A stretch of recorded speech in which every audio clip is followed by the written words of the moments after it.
Silakan Pak Suryo.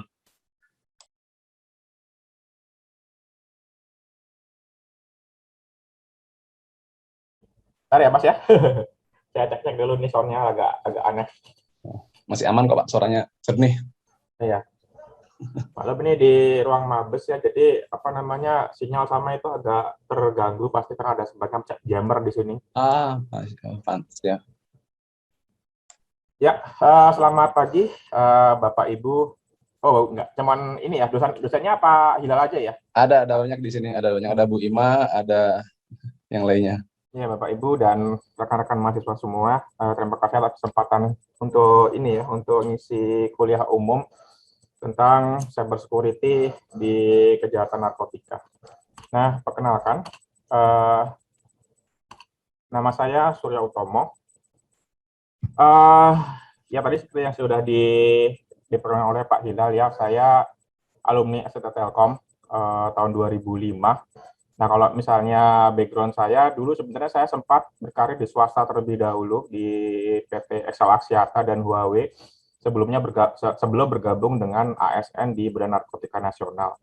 Nah, kalau masalah sertifikasi sebenarnya nggak menjamin, menurut saya ya, sertifikasi itu tidak menjamin bahwa yang bersangkutan tuh ahli di bidang tersebut. Tetapi sertifikasi itu hanya mengatakan bahwa yang bersangkutan ini memiliki kompetensi basic yang diperlukan untuk lulus di dalam sertifikasi yang ada.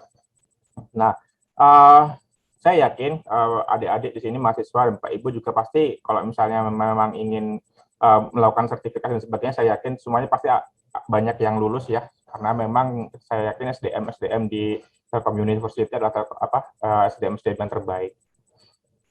Berikutnya, nah kalau gimana ya, cyber kalau misalnya kita ngomong sekarang, sebenarnya cyber security itu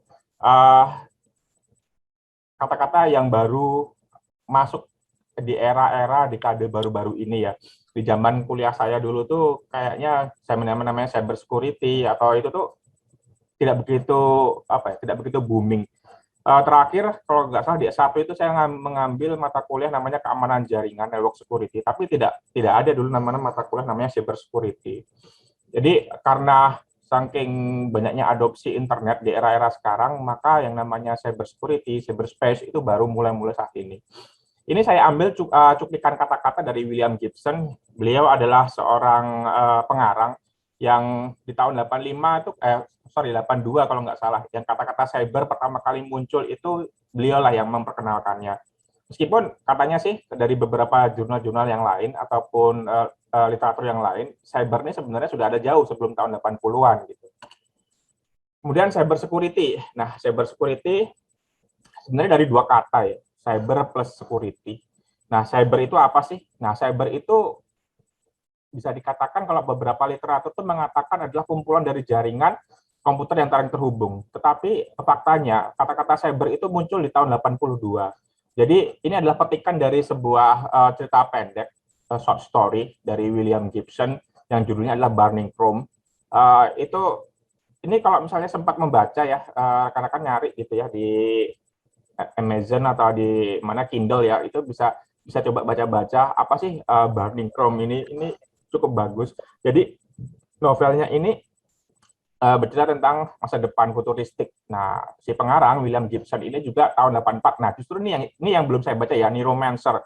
Yang terkenal ini adalah short story dari Neuromancer. Jadi menurut dia, nah, cyberspace itu adalah kumpulan halusinasi.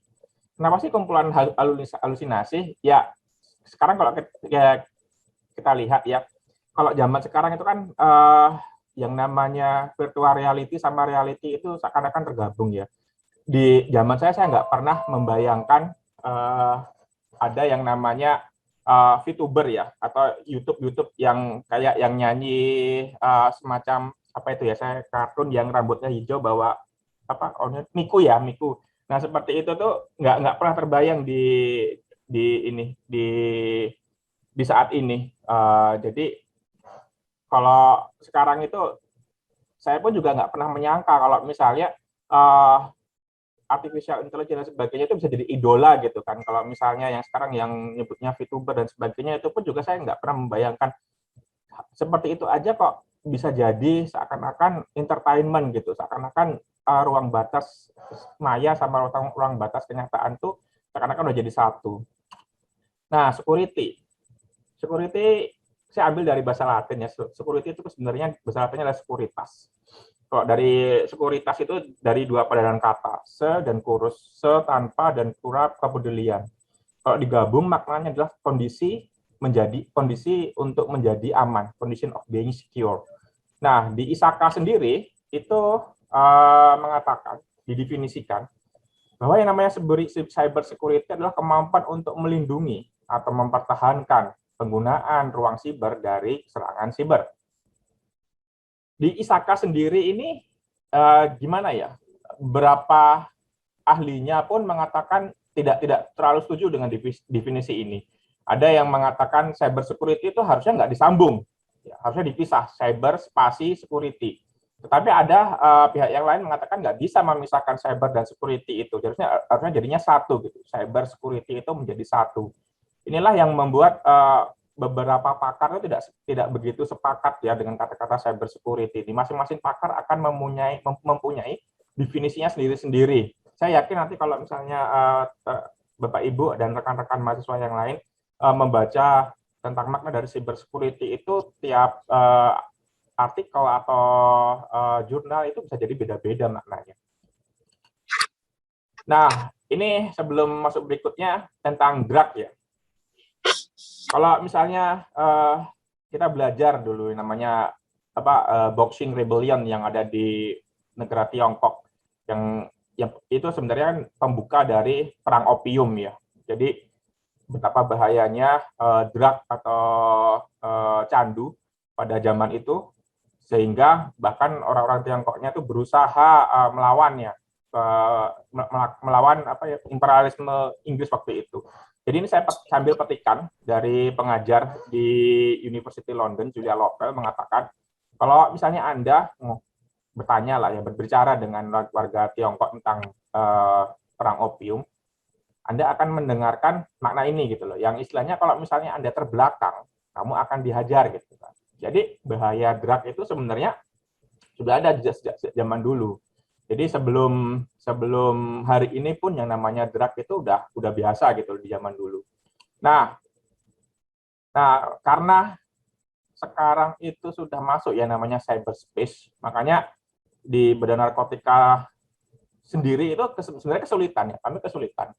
Karena gini, cyber security itu talentnya tuh sedikit, ya kan? Kalau misalnya pasti ada yang komentar kan, ini pemerintah bikin web aplikasi kayak gini mahal-mahal, tapi datanya bocor semua. Itu saya pun yang di sisi pemerintahan pun mengatakan orang-orang yang memiliki talenta untuk mengamankan perangkat ini itu sangat sedikit. Ya kalau gitu kenapa nggak hire orang luar saja Pak gitu kan?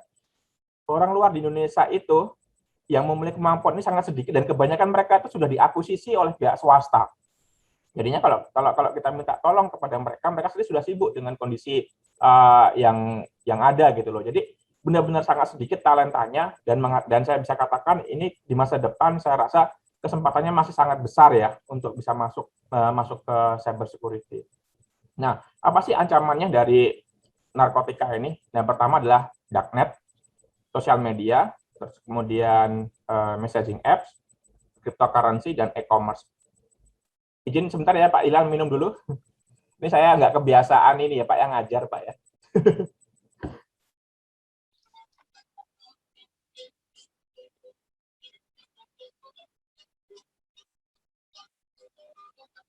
Nah, kalau misalnya rekan-rekan di sini ada yang suka stand up komedi, pasti tahu ya kemarin yang ditangkap gitu ya, Coki Pardede ya.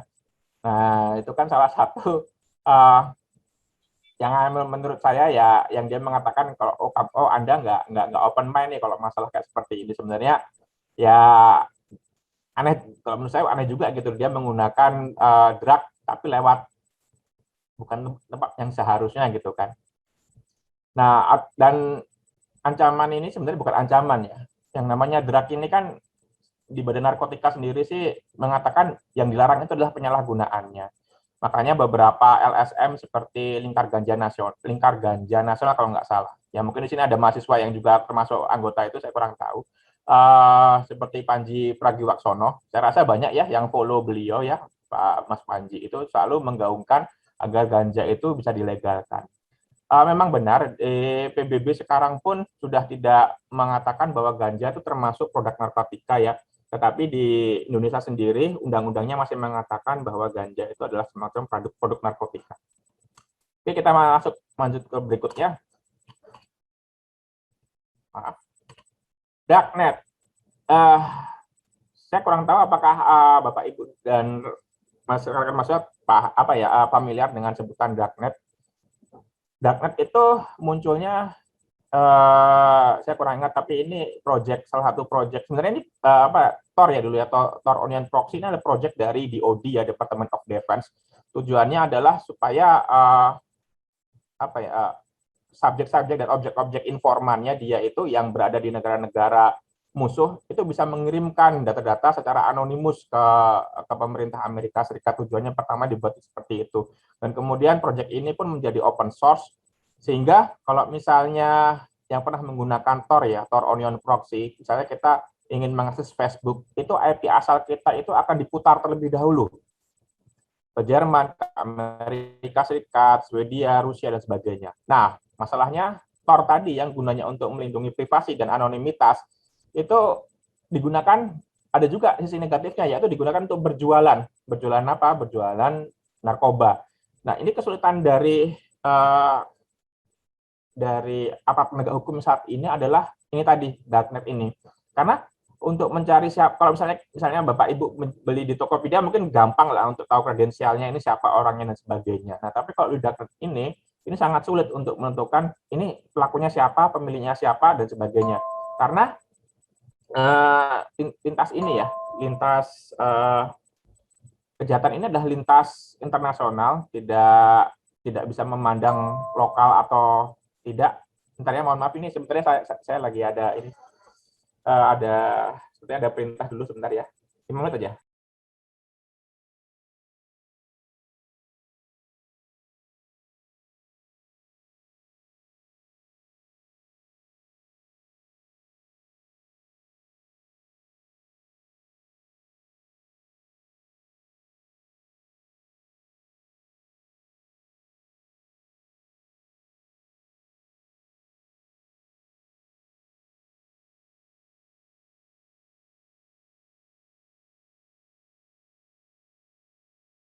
Mohon maaf ya, ini gangguan kalau online tuh kayak gini banyak banget ya.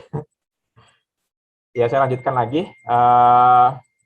Sampai mana tadi saya menjelaskan? Oh ya, sampai ini ya, sampai menentukan ini ya, siapa tersangkanya, karena kejahatan lintas benua, lintas negara. Nah, apa aja yang bisa dibeli di darknet itu banyak ya. Bahkan Anda bisa membeli senjata, membeli narkotika, ataupun produk-produk pornografi dan lainnya yang sebenarnya itu dilarang gitu loh kalau misalnya dijual secara umum.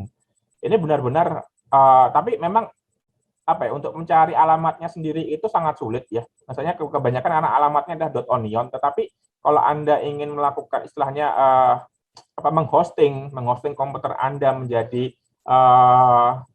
website darknet itu sangat mudah. Anda tinggal menginstal Tor dan kemudian menjalankan komen. Di situ langsung saja, kalau misalnya Anda sudah punya Apache atau Nginx-nya, sudah punya web servernya, itu langsung bisa terhubung dengan darknet dan bisa langsung diakses dari luar negeri.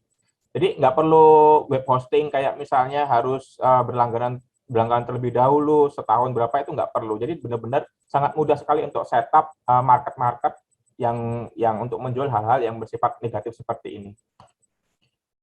Kemudian, maaf. Nah, ini juga lucu ya, beberapa kasus kami itu ada yang saya kadang aneh-aneh gitu loh. Situs-situs LinkedIn yang sebenarnya untuk mencari pekerjaan dan menjual itu malah digunakan untuk jual sabu-sabu online. Ini sampai sekarang pun saya juga geleng-geleng gitu loh. Ini Indonesia ini kok warganya kreatif sekali gitu loh. Mau jual sabu-sabu aja di LinkedIn gitu. Apa beliaunya ini saking penganggurannya jadi buka jasa jual beli sabu online di LinkedIn, ini saya kurang tahu nih ya. Ataupun di Facebook gitu. Nah, itu mungkin bisa nampak tulisannya kecil ya, mohon maaf. Yang mau order area Bandung ready, baru datang bahan build up-nya. On map, gaskui. Demi Allah gue amanah. Nih, jual sabu aja pakai nama Tuhan. Kalau nggak amanah berani diazab seumur hidup, amin. Nah ini kan sekarang lucu-lucu gitu kalau saya ngelihat ini nih. Ini orang mau jualan barang haram aja berani pakai ini ya, memakai nama-nama Tuhan gitu loh. Saya juga agak bingung juga kalau misalnya emang mau apa ya, ngerasakan fly atau pusing dan sebagainya, sebenarnya ada cara yang lebih elegan gitu loh. Misalnya belajar kalkulus 1 atau kalkulus 2 gitu kan. Itu pasti sama-sama fly-nya gitu kan, sama-sama pusingnya gitu. Dan itu lebih bermanfaat dibandingkan harus menggunakan barang-barang narkotika seperti ini gitu. Jadi sosial media digunakan memang sudah mulai digunakan untuk berjualan hal-hal seperti ini gitu loh. Dari kalaupun ada apa aja lah, katakanlah Indonesia itu warganya sangat kreatif. Nanti bisa aja TikTok dan sebagainya itu bisa digunakan untuk seperti itu, bisa jadi gitu kan.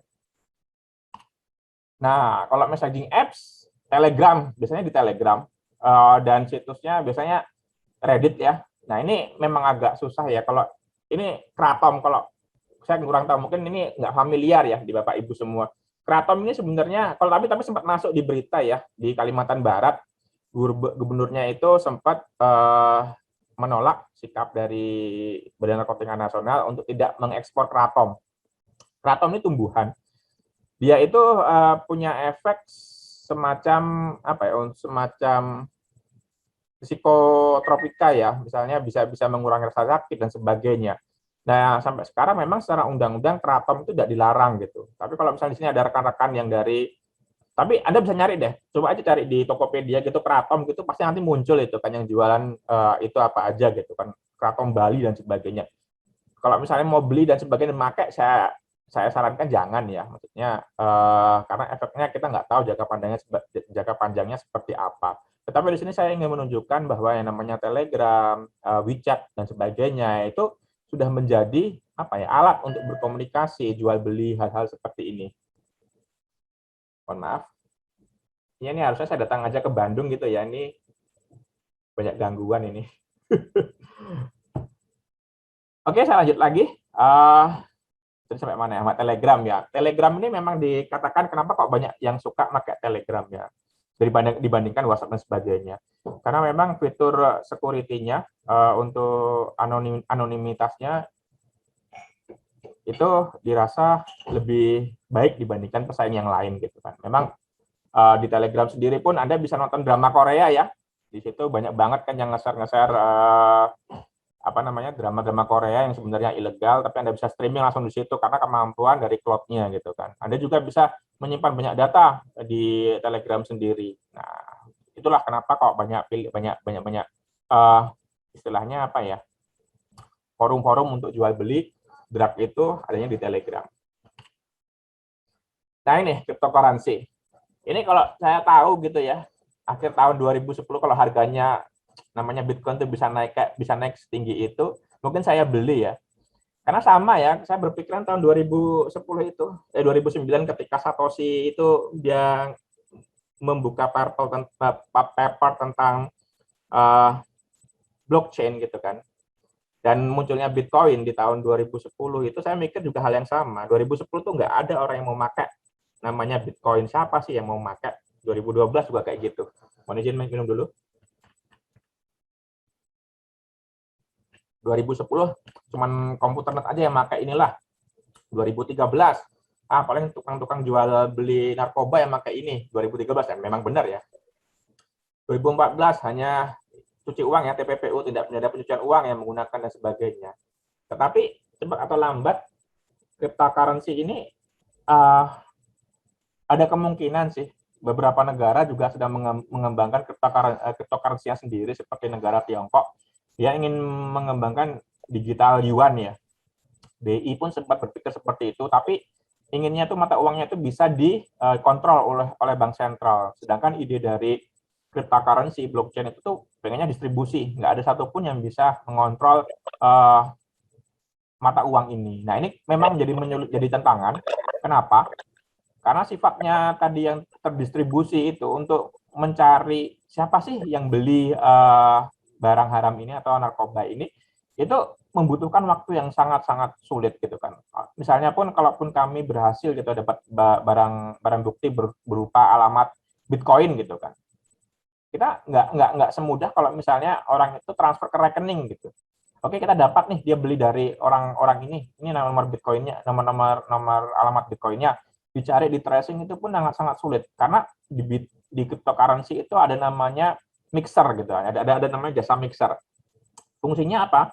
Fungsinya untuk mengaburkan transaksi yang digunakan oleh penjual dan maupun pembeli.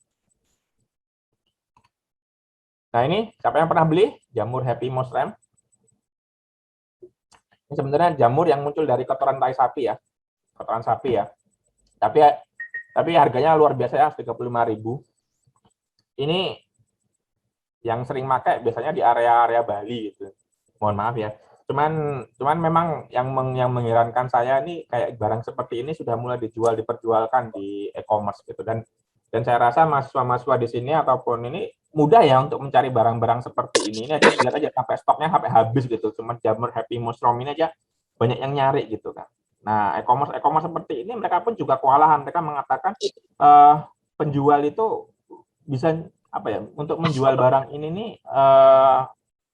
kan tidak ada semacam filter ya. Anda bisa join ke Bukalapak terus open market gitu, terus menjual dengan kata-kata yang mungkin bukan ini. Misalnya Anda jual jamur gitu aja, itu kan bisa jadi nggak ada yang tahu kata-kata kuncinya apa. Banyak sekali misalnya di e-commerce yang dia menjual barang-barang yang menggunakan kata-kata istilahnya istilah-istilah lain gitu. Yang tahu ya hanya penyalahguna gitu barangnya ini. Oke, kita masuk berikutnya. Tadi saya sudah bercerita ya, tantangan cyber security itu sangat berat ya. Jadi bisa dikatakan yang namanya defender itu pekerjaannya sangat sulit. Mohon maaf.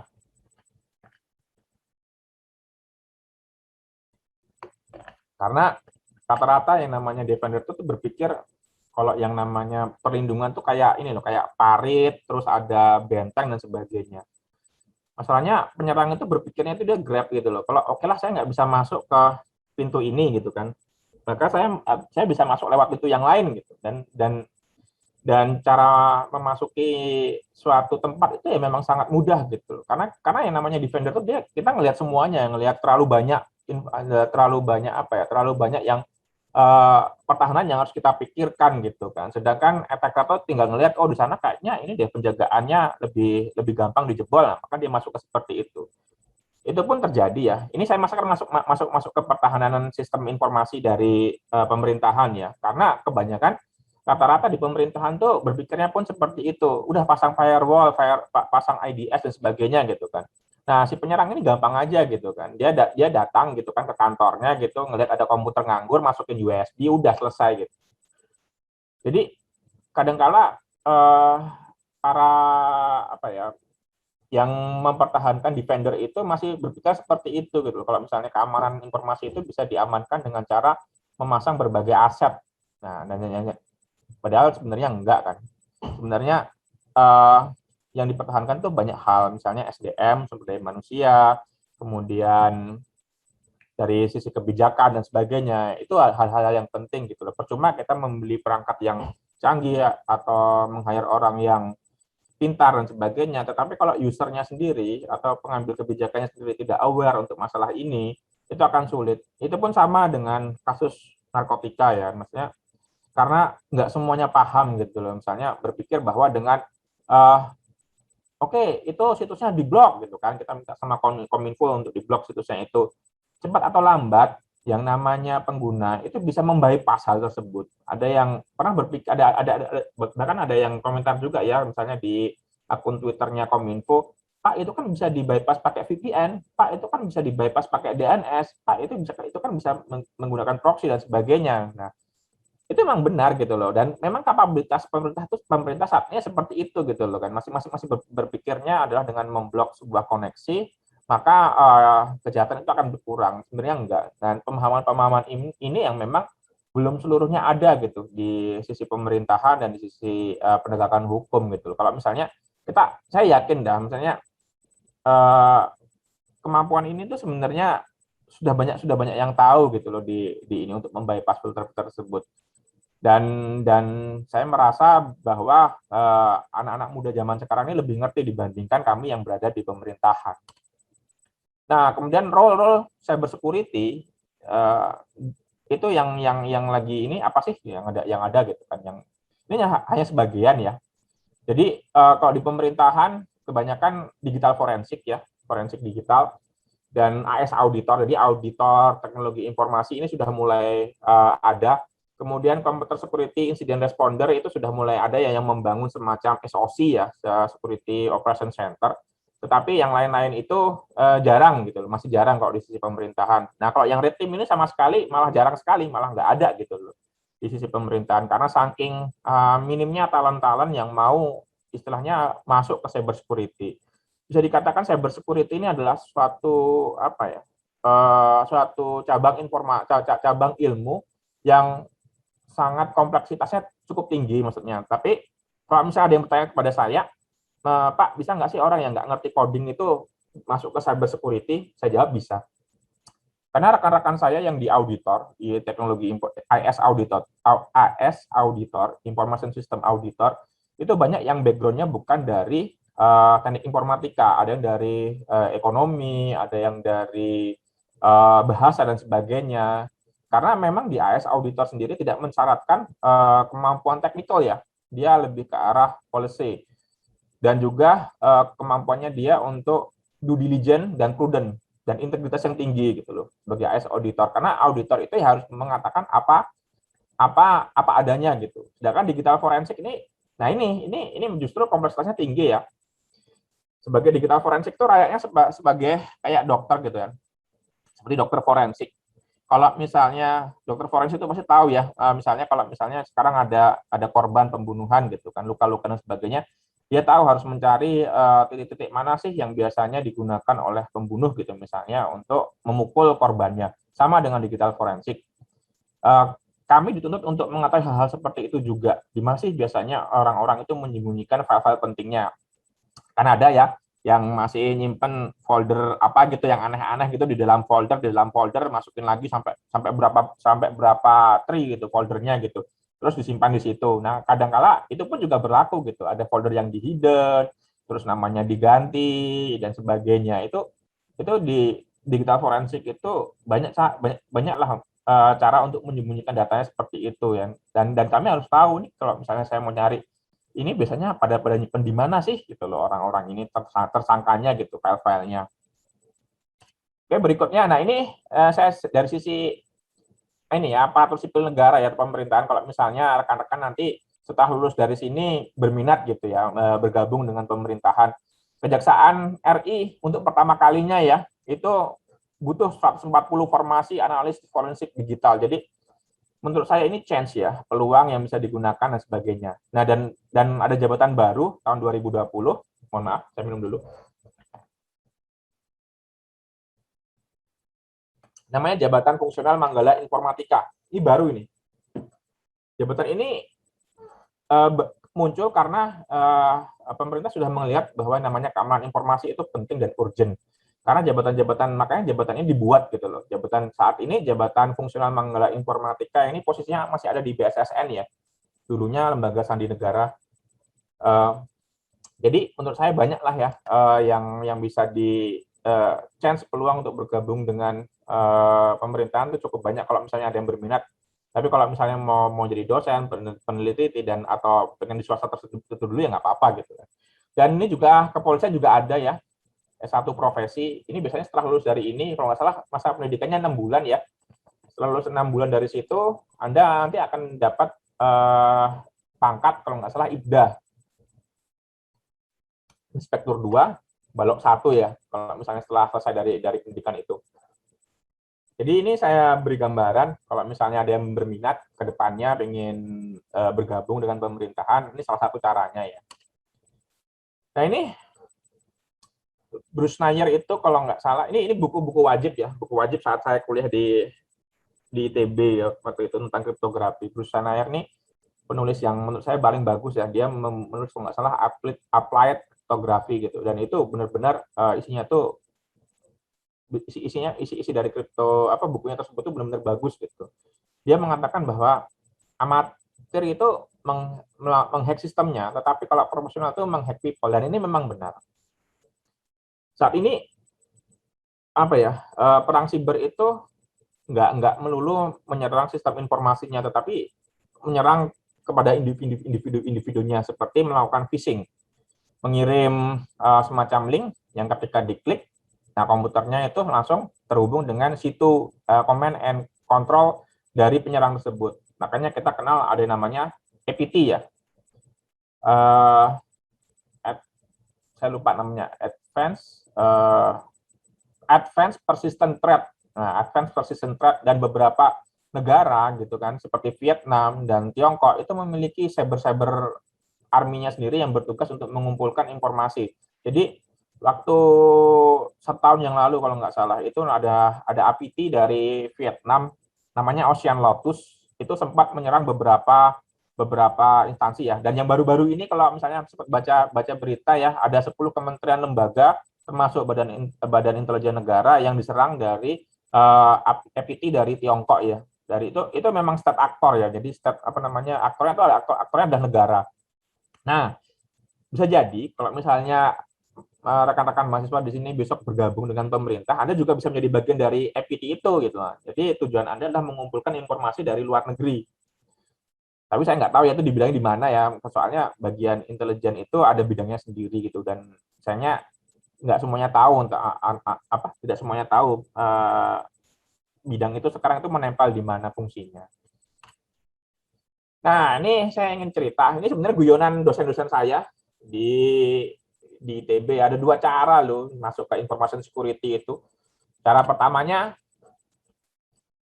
PET 1 jadi lewat profesional yang waktunya butuh 20 tahun. Sedangkan PET 2-nya itu jadi kriminal. 2 tahun aja Anda udah bisa jadi konsultan dengan bayaran yang cukup tinggi gitu kan. Jadi memang rada unik gitu loh di Infocom ini kan. Jadi kalau misalnya ada yang pernah dengar kasusnya,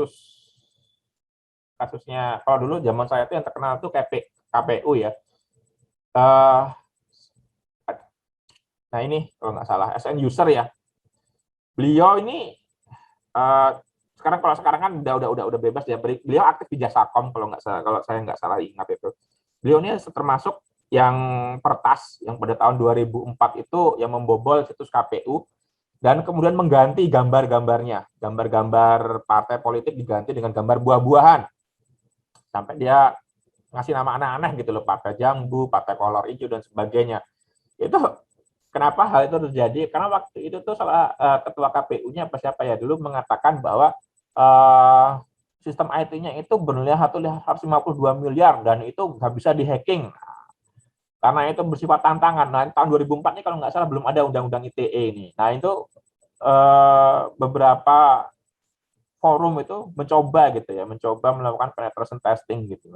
Dan ditemukanlah SQL injection gitu. Akhirnya SN user atau Mas Dhani Firmansyah, beliau kalau nggak salah dari Bandung ya, itu berhasil membobol situs KPU dan kemudian mengganti beberapa gambarnya. Tapi sebenarnya bukan beliau aja gitu yang ini, yang cuman ketahuan baru satu gitu waktu itu.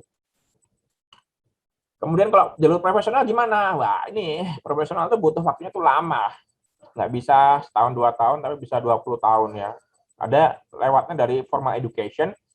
Mungkin salah satunya dari Telkom University ini kan, Telkom University kalau nggak salah ada cyber security ya. Saya sih berharap semua didikannya Pak Hilal itu bisa berkarir nanti di cyber security semua ya. Tapi kalau saya melihat dari alumni saya saja gitu kan, yang akhirnya yang masih tetap di teknik itu sedikit ya. Maksudnya ada yang jadi sutradara terkenal gitu kan, ada yang jadi kerja di perbankan sebagai kredit analis, atau ada yang menjadi wirausaha, itu nggak masalah sih. Cuman ya saya berharap gitu loh, misalnya talent yang dari Telkom University itu bisa mengisi kekosongan yang ada. Nah, kemudian certification. Sebenarnya certification ini bukan sesuatu yang harus di ini ya. Kalau misalnya Bapak Ibu atau rekan-rekan itu punya portofolio lah. Contohnya seperti Pak Budi Raharjo, kalau misalnya pernah dengar nama beliau, atau Pak Ono Wipurbo, itu kan nggak perlu sertifikasi untuk mengatakan bahwa beliau ini adalah orang-orang yang ahli. Tetapi biasanya kita atau katakanlah saya aja ya yang perlu masuk nih ke sebuah bisnis atau sebuah korporasi itu kan namanya HRD atau bagian SDM itu akan istilahnya memfilter itu dari sertifikasi kadang-kadang. Jadi dia lihat ya, dari calon-calon pegawainya ini mana sih yang memiliki sertifikasi. Nah, itu biasanya dia yang mencolok terlebih dahulu. Meskipun dia dari universitas yang mungkin akreditasinya B dan sebagainya, tetapi yang bersangkutan sudah punya sertifikasi gitu. Dan itu apalagi kalau sertifikasinya bersifat internasional ya, global gitu dan rekognisinya sangat luas. Nah, itu pasti yang akan yang istilahnya membentuk semacam pemahaman ke SDM-nya bahwa yang bersangkutan ini memiliki kompetensi dasar ataupun yang lebih yang bisa dipakai di perusahaan ini. Nah, saya kurang tahu ya apakah SCT Telkom, mohon maaf, Telkom University itu ada semacam balai sertifikasi. Jadi saya sih berharap ada semacam kerjasama entah itu dengan Cisco, entah dengan SC Council ataupun ISAKA. Tapi seingat saya dulu sempat bertemu dengan rekan-rekan dari ISG Telkom University. Kalau nggak salah ISG-nya itu ISAKA Student Group ya, itu udah ada. Saya sih pengennya dari ISAKA itu bisa istilahnya memberikan voucher lah ya, memberikan voucher kepada rekan-rekan mahasiswa untuk ikut ujian itu. Namun di CISA ya, Certified Information System Auditor, itu baru bisa holder atau menjadi CISA holder itu selain lulus ujian itu dibuktikan dengan job experience, jadi pengalaman kerjanya. Nah, itu memang yang agak sulit karena memang CISA itu bukan untuk apa ya, bukan untuk elementary ya, bukan untuk yang masuk di pertama gitu, bukan untuk fresh grade ya, tapi orang-orang yang sudah pernah bekerja di information system auditor, kemudian dia butuh rekognisi. Nah, CISA itu adalah salah satunya. Nah, yang terakhir ada opportunity atau peluang. Ya, kalau di Twitter bilangnya ini kekuatan orang dalam gitu ya. Sebenarnya bukan kekuatan orang dalam juga ya, tapi masuk ke information security itu memang aneh sih menurut saya. Saya nggak pernah berpikir ke depannya gitu saya menjadi aparat penegak hukum ya. Jadi saya masih berpikir saya tetap akan jadi seorang profesional di bidang network engineering, khususnya di bidang telekomunikasi, karena memang saya lulus dari IT Telkom itu sebagai seorang engineer kan. Saya nggak pernah berpikir menjadi seorang aparat penegak hukum. Nah, memang opportunity ini akan kadang-kadang munculnya itu bisa pas, bisa enggak gitu. Contoh yang pas lagi pengen gitu kan, pengen ini kok pas ngelamar keterima jabatannya IT security. Nah, itu bagus. Nah, yang nggak pas itu seperti apa? Yang nggak pas itu yang apa ya? Yang nggak pas itu tuh dia nggak punya background gitu kan. Iseng-iseng ngelamar tapi keterima gitu. Nah, seperti itu gitu loh yang nggak pasnya itu. Tapi di information security ini yang penting itu ada dua ya, kalau nyebutnya try harder sama satunya lagi saya lupa itu. Curiosity. Jadi tetap ada rasa ingin tahu untuk belajar karena itu yang paling penting di information security. Karena yang namanya information security itu tidak pernah berakhir ya ilmunya, selalu ada yang baru. Nah, ini saya bisa mengatakan yang namanya kadang-kadang apa ya, para masih ada pikiran bahwa kita tuh bisa aman dengan sempurna gitu. Yang sebenarnya nggak bisa gitu. Kalaupun ada yang bilang sistem ini aman, nggak bisa dihack, itu nggak mungkin ya. Seluruh sistem itu pasti bisa ada celahnya, pasti ada keamanan yang bisa dijebol. Seperti Tokopedia ataupun Bukalapak yang data breach dan sebagainya, ataupun BPJS dan sebagainya. Jadi kalau misalnya kita ingin mencari keamanan yang absolut, itu kita akan bangkrut sendiri karena dana untuk mengeluarkan ini nggak murah gitu. Ada yang mengatakan bahwa yang namanya keamanan information security itu high price, dan itu memang benar. Tapi kalau yang korporasi tersebut tidak memahami pentingnya value dari information security itu, dia pun juga akan bangkrut gitu loh. Nah, ini saya ambil dari banyak ya. Jadi jalan menuju Roma itu sangat banyak dan jalan menuju cyber security itu pun sangat banyak. Bapak, Ibu, dan adik-adik semua bisa mencoba masuk dari mana saja. Ini saya ambil dari Paul Jeremy. Dia sudah membuat semacam certification roadmap. Kalau misalnya ada yang berminat gitu kan, mau mulai dari mana, itu silakan. bisa dilihat di sini kan yang namanya CISA itu letaknya ada di tengah-tengah sini yang warnanya ungu. Bentar, ini bisa ini nggak ya? Coba pasar pointer. Nah ini ya. Jadi di tengah-tengah antara security and risk management dan security assessment dan testing. Kemudian C ada di mana? Ada di sini. Ini banyak ya, maksudnya rekan-rekan bisa masuk dari mana saja. Dan kalau misalnya tertarik dengan apa tuh namanya IT governance dan sebagainya, GRC ini bisa Anda ambil semua. Bukan diambil semuanya ya, saya pilih salah satu aja gitu kan. Dan memang karena harga sertifikasi ini cukup mahal ya kalau misalnya ikut trainingnya juga. Tetapi kalau sudah percaya bahwa apa namanya sudah punya kompetensi dasar untuk mengambil sertifikasi itu, ya silakan aja langsung ikut examnya gitu. Jadi ini cuma salah satu gambaran. Dan untungnya di Indonesia sekarang itu sudah, mohon maaf ya gambarnya kurang jelas karena saya ambil crop dari BSSN ya. Itu untungnya jabatan-jabatan ini sudah mulai diakuin gitu loh. Jadi ada namanya peta okupansi nasional keamanan siber. Jadi terserah nanti mau masuk lewat dari mana. Di situ ada namanya, jadi jabatan paling tinggi di Information Security adalah CISO, Chief Information Security Officer. Dan itu bisa dimulai dari mana aja jalannya. Ada yang mungkin kalau saya masuknya ke dari bawah ya, mungkin dari sini, Digital Evidence Responder juga bisa. Atau saya bisa masuk lewat, ini saya udah lewat ya, lewat sini lah, security administrator sampai security manager. Ini adik-adik semua tuh terserah mau masuk dari mana, dan kita beruntung peta okupansi nasional ini sudah mulai diakui oleh pemerintah. Jadi jangan khawatir ke depannya itu, Pak, saya masuk keamanan siber tapi kok kayak nggak ada ya Kak, apa namanya peta karirnya saya mau kemana gitu. Ini jangan khawatir. Harusnya kalau Anda masuk ke pemerintahan gitu kan, ini sudah mulai dipikirkan. Salah satunya tadi seperti jabatan fungsional Manggala Informatika. Jadi sangat terbuka lebar. Kalau misalnya ada yang sekarang ikut Bakhanti dan sudah mulai ini ya, mulai ikut lomba-lomba seperti CTF, capture the flag dan sebagainya, Anda bisa mulai dari sini ya, dan sebagainya. Ini hanya salah satu contoh. Kemudian pendidikan formal, nah ini bukan berarti saya ngiklan ya. Ini salah satunya aja. Misalnya Anda setelah S1 saya ingin S2 lagi, boleh. Anda bisa mengambil beberapa peminatan di dalam negeri, contohnya contohnya dua. Karena seingat saya, ini banyak yang buka ya, ITS juga ada kalau nggak salah, tentang peminatan manajemen keamanan jaringan informasi ini masing-masing ada. Silahkan mengambil salah satunya, atau kalau misalnya Telkom University ternyata S2-nya sudah mulai membuka, ya silakan ambil di situ, siapa tahu dapat diskon gitu kan karena alumni.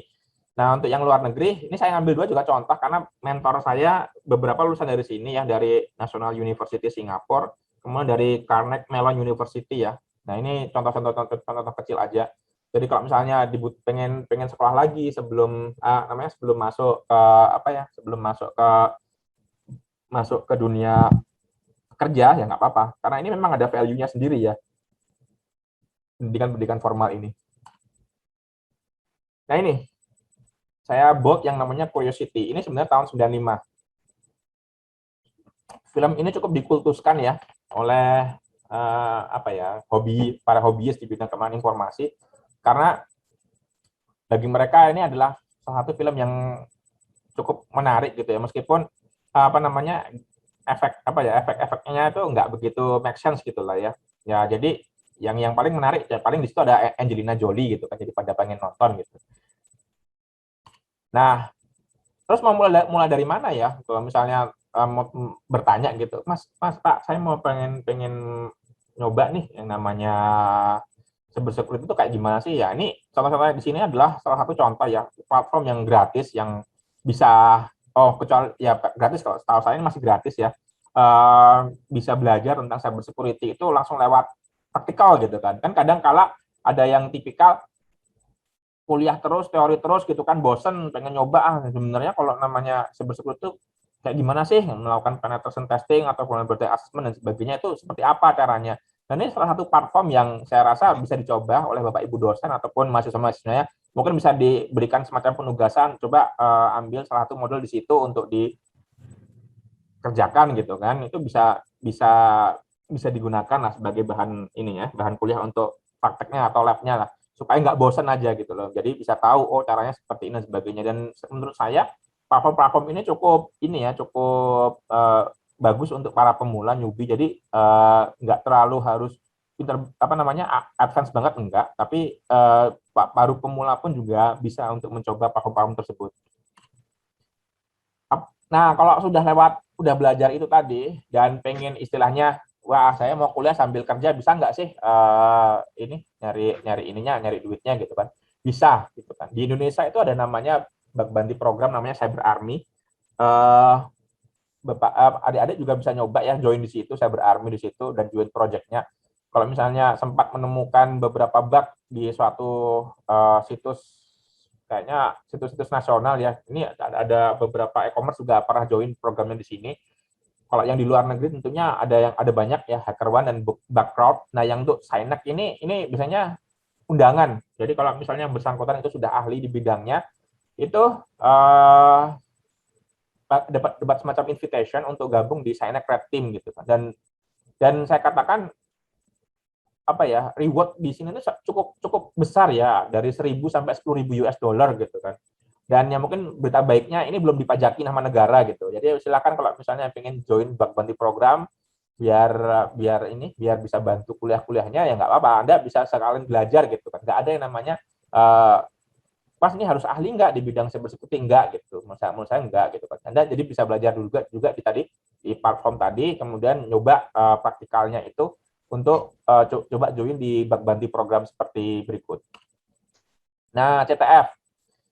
Mungkin ada di sini rekan-rekan mahasiswa yang udah ikut capture the flag ya, dan saya rasa itu adalah sisi positif gitu kalau misalnya ingin berkembang di cybersecurity, coba-coba iseng-iseng ikut aja gitu kan. Di situ banyak sekali soal-soal yang menurut saya menarik gitu, dari kriptografi sampai stegonografi juga ada ya, dan banyak tantangan lah di situ yang istilahnya menggunakan basic ilmu dari keamanan informasi sendiri, dari information security gitu loh. Jadi misalnya kok saya bolak-balik ngomong STT terus ya. Di Telkom Universe itu ada mata kuliah tentang keamanan jaringan. Nah, di situ juga ada nanti Anda diberikan .pcap ya, semacam dump dari network. Nah, terus Anda harus mencari flag-nya di mana gitu kan. Jadi data breach itu biasanya tuh bisa terdeteksi kalau misalnya kita melihat pickup atau dump dari network itu seperti apa. Karena yang namanya data breach itu datanya tuh kadang-kadang itu dikirimkan itu nggak langsung serta merta sekian giga langsung dikirimkan, enggak ya. Jadi dia biasanya tuh di blend dengan network gitu kan. Dan lewatnya pun di protokol-protokol yang istilahnya nggak akan di drop oleh firewall, misalnya 53 untuk DNS kan, kemudian web 80, HTTPS 443 itu sama sekali kan nggak akan di drop oleh firewall. Jadi mereka lewatnya lewat situ gitu, dan itu penting gitu loh bagi pengetahuannya bagi rekan-rekan nanti yang masuk ke SOC ya. Misalnya ada kesempatan untuk join ke SOC, kan SOC itu ada beberapa tiga level kalau nggak salah. SOC engineer itu ada yang dari yang pertama yang paling depan, yang untuk ngelihat alertnya. Oh, ini ada alert, kemudian dianalisa dan naik ke SOC level 2 dan SOC level 3. Nah, yang teman-teman SOC level 1 ini paling nggak punya kemampuan itu tadi. Jadi dia bisa paham gitu kan. Jadi kalau rekan-rekan sekarang belajar tentang Jarcom gitu, TCP IP-nya apa sih gitu. Nah, itu kepakai nanti ketika sudah mulai melakukan istilahnya digital forensik di bidang digital forensik di jaringan ya. Mau nggak mau harus paham RFC nomor berapa dan sebenarnya flow-nya seperti apa. Jadi three-way handshake dan sebagainya itu benar-benar harus sudah khatam, harus paham di situ. Nah, selain tadi yang namanya keamanan informasi itu sudah diatur ya. Ada banyak kerangka kerja yang ketika Anda nanti masuk sebagai IT auditor ataupun pen tester dan sebagainya, itu ada framework yang harus diikuti. Misalnya COVID 2019 atau ISO 273 series, ISO 27001 ini digunakan di pemerintahan sebagai sistem manajemen keamanan informasi, SMKI, untuk melakukan auditnya. Nah, kalau di luar negeri ada NIST, Cyber Security Framework dan sebagainya. Nah, kalau pen tester biasanya dia menggunakan Top 10 OWASP ya 2017. Kemudian Mitre Attack itu digunakan untuk deteksi EPT ya biasanya. Jadi EPT ini nyerangnya dengan cara seperti apa sih? Nah, kalau security control itu digunakan untuk melakukan hardening biasanya. Jadi kalau misalnya uh, ada semacam audit ya, saya pengen tahu apakah server ini memiliki keamanan yang cukup gitu kan. Itu biasanya menggunakan security control versi 8. Jadi bisa tahu nanti skornya berapa dan kemudian gimana cara meningkatkan skor itu seperti apa, itu ada di situ, ada pedomannya. Nah, kalau yang suka nonton film, saya rasa banyak lah di sini yang udah langganan Netflix ya. Nah, Mr. Robot tuh bagus. Beberapa teknik yang digunakan di Mr. Robot tuh benar-benar memang bisa diimplementasikan di dunia nyata ya. Kalau misalnya saya cukup mengikuti ini sampai season 4 kalau sempat nonton ya. Kemudian kalau misalnya ada yang di Jepangan, ada yang suka Jepang-Jepang, mungkin bisa ngeliat Bloody Monday. Itu kalau nggak salah ada apa komiknya ya. Itu juga meskipun nggak seperti Mr. Robot ya, tapi dia paling nggak ada cerita istilahnya kemampuan tekniknya itu disebutkan di situ. Nah, kalau yang hacker nih film apa ya? Film kultus saya bilang gitu kan. Jadi uh, dia jadi semacam, kalau istilahnya itu kalau di forum itu kalau nggak belum pernah nonton di luar negeri khususnya hacker tahun 95 itu belum disebut hacker ya, joknya seperti itu, apa namanya, tandaannya gitu kan. Jadi beberapa insight ya kadang-kadang itu ada di film gitu loh, dan nggak semuanya itu apa ya, nggak semuanya itu palsu gitu, ada juga yang istilahnya memang realita seperti itu gitu kan. Nah, ini kalau misalnya pada suka gitu. Kemudian buku-buku, nah ini beberapa buku yang buku apa ya, misalnya istilahnya buku yang biasanya sering dibaca untuk di penetration testing ataupun di malware analysis dan sebagainya. Yang paling terkenal mungkin yang punya dari Kevin Mitnick ya, The Art of Deception. Nah, ini kalau misalnya social engineering, saya rasa Bapak Ibu di sini dan adik-adik juga pernah ditelepon gitu ya, ngaku dari Shopee, ngaku dari OVO, terus minta tokennya dan sebagainya. Nah, itu The Art of Deception itu di situ. Jadi kita ingin apa namanya, nge-take over Facebook orang, WhatsApp orang dan sebagainya, itu sebenarnya nggak butuh teknik canggih ya. Jadinya misalnya kita tinggal tanya aja gitu tanggal lahirnya berapa gitu kan, tahu tanggal lahirnya, tahu nama ibunya siapa, tahu nama adiknya siapa, itu kan sudah cukup untuk men-take over suatu akun gitu loh. Jadi namanya the art of deception itu di situ social engineering ya. Kemudian kalau misalnya ada yang suka nanti ya, penasaran bikin virus gitu kan, dan nantinya pengen menganalisa malware dan sebagainya, bisa baca ya practical malware analysis. Nah, kalau ini memang basicnya paling nggak Anda sudah ngerti programming dan sebagainya, jadi cukup kompleks untuk bukunya. Nah, kalau yang nantinya suka untuk sebagai IT security arsitek itu bisa baca threat modeling dari Adam Shostak, itu dari Microsoft ya. Ini asik kok modeling itu. Modeling itu dia di bukunya itu dia menjelaskan gimana memodelkan memodelkan ancaman itu dengan gamification. Jadi dengan kartu gitu loh, dengan kartu. Kalau jadi bisa bermain kartu sambil istilahnya mengamankan sistem. Di situ ada di situ. Kalau misalnya penasaran isinya apa, silakan dibaca. Kemudian sisa yang web application hacker handbook ini buku lama ya. Tapi banyak yang nyari juga. Ini dibuat oleh yang membuat tools namanya Bubsuite ya. Bubsuite itu digunakan, itu sering banget digunakan di buat penetration di web ya. Jadi kalau mungkin nggak familiar dengan nama itu, tapi nanti bisa dicari aja di internet tentang BURP SUITE. Jadi itu sering digunakan tools itu untuk melakukan istilahnya asesmen terhadap aplikasi web. Nah, real world bug hunting itu saya baca tuh di ini saya pakai sih biasanya kalau misalnya ada waktu luang untuk melakukan bug hunting, untuk sebagai istilahnya panduan ya, kayak panduan field ya, bagaimana melakukan uh, peretasan terhadap web. Nah, kalau yang advanced penetration testing ini benar-benar, kalau basicnya paling nggak Anda harus menguasain ya, bukan basic, bahkan saya yang advance pun juga masih agak bingung ketika membaca buku ini, karena teknik yang digunakan tuh benar-benar bukan teknik yang mudah dipahami ya. Paling nggak Anda paham.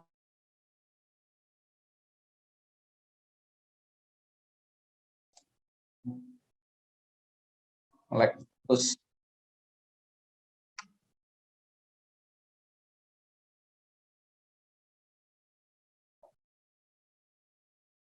saya yang putus atau semuanya ini? Apa Levi putus? Apa Levi?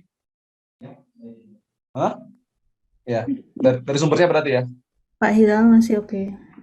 Masih oke, berarti dari sumbernya dari Pak Suryonya.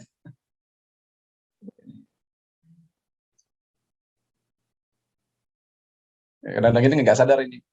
Kalau itu putus.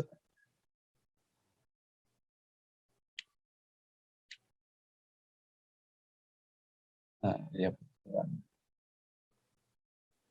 Dia reminder nih.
Sebagai informasi ya, jadi yang mungkin tadi yang disebutkan tentang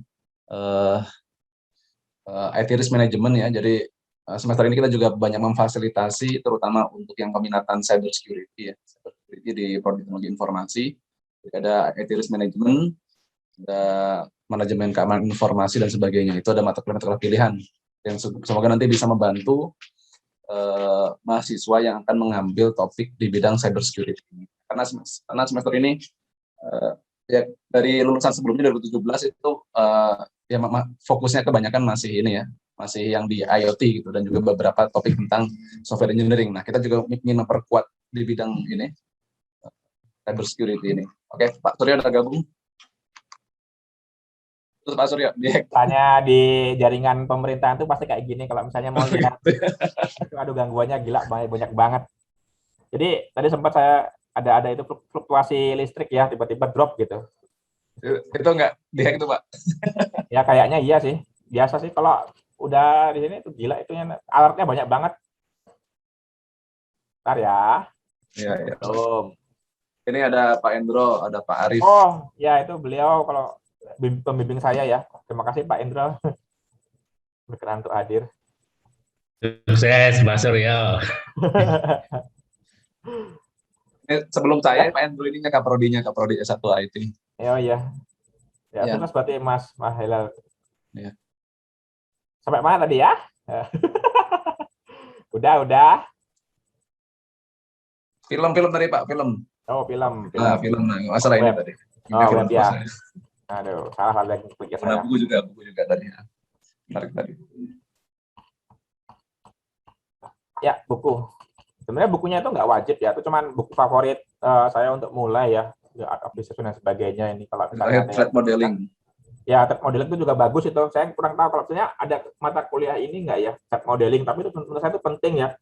Karena di ITB belum ada waktu itu cuma sekilas, tapi menurut saya ini penting untuk IT security arsitek kalau misalnya ingin membangun sistem yang secure gitu.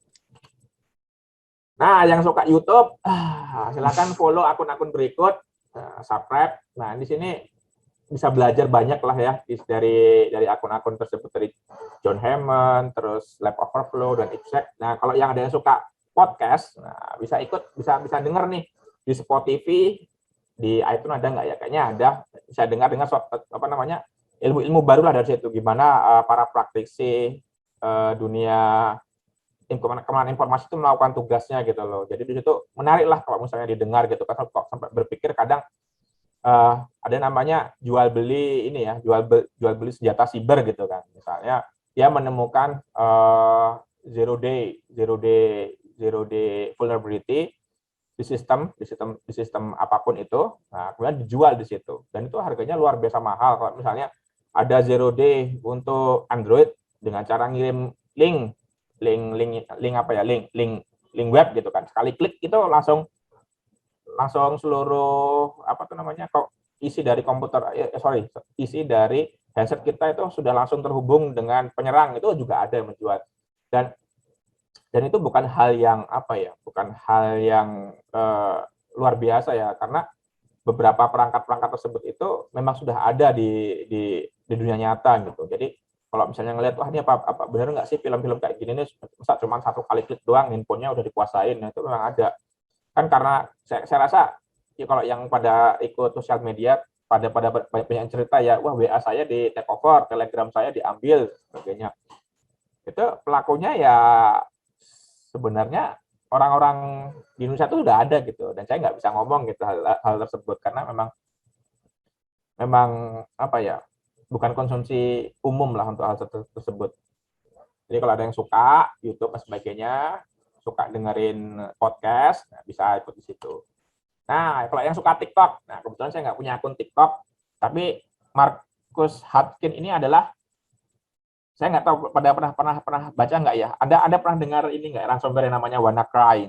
Nah, beliau ini adalah yang menemukan istilahnya menemukan tombol on off-nya gitu. Dia menemukan tombol off-nya itu, jadi kalau dia menemukan ransomware WannaCry ini, dia akan berhenti kalau dia deteksi ada nama domain tertentu. Nama domainnya itu acak gitu. Dan dia membeli nama domain tersebut. Nah, ketika dia sudah beli domain tersebut, otomatis serangan dari WannaCry ini berhenti gitu. Yang bersangkutan ini juga pernah dipenjara ya. Maksudnya pernah dapat tuntutan hukum lah dari Amerika Serikat gitu kan. Karena pernah membuat sebuah modul yang digunakan penjahat siber untuk melakukan peretasan di bank. Namanya itu Zeus kalau nggak salah. Nah, jadi dia sebenarnya tuh ini masih muda banget ya, maksudnya umurnya saya rasa seumuran dengan mahasiswa saat ini ya, dan kemampuannya dia itu cukup mumpuni lah, karena dia sudah mulai sejak umur berapa gitu, sangat muda sekali, dan saya salutnya dia termasuk pengidap itu loh, apa tuh namanya, yang kelainan, saya lupa itu, bukan kelainan jiwa, nyebutnya apa, yang dia ada semacam anxiety, kegugupan gitu loh. Jadi kalau ketemu ini dia kayak autis ya, tetap bisa bilang autis sih, tapi itu menjadi kekuatannya dia untuk memasuki keamanan informasi, dan yang bersangkutan nggak perlu semacam sertifikasi dan sebagainya karena sudah diakui kemampuannya. Nah, belum berakhir ya. Ini kemarin Pak Hilal minta pengantar digital forensik. Sebenarnya waktu itu saya udah selesai gitu sampai di sini gitu kan. Nah, mungkin ini semacam meme ya, kalau misalnya ada punya orang tua, nah ini internetnya kenapa tiba-tiba ini mati gitu, terus adik-adik mahasiswa unplug router terus gue nyambungin lagi gitu kan, terus tiba-tiba internetnya lancar lagi gitu kan, terus mikirnya wah ini kamu hebat nak ngerti kayak gini, padahal cuma unplug router doang gitu, mikirnya wah hacker gitu, ternyata enggak ya. Kita masuk ke digital forensik. Sebenarnya seingat saya tuh di Telkom University itu ada Buniken ya. Seingat saya beliau itu sudah sering bolak-balik ke Puslap Polri. Mungkin beliau lebih ahli lah dibandingkan saya untuk masalah digital forensik.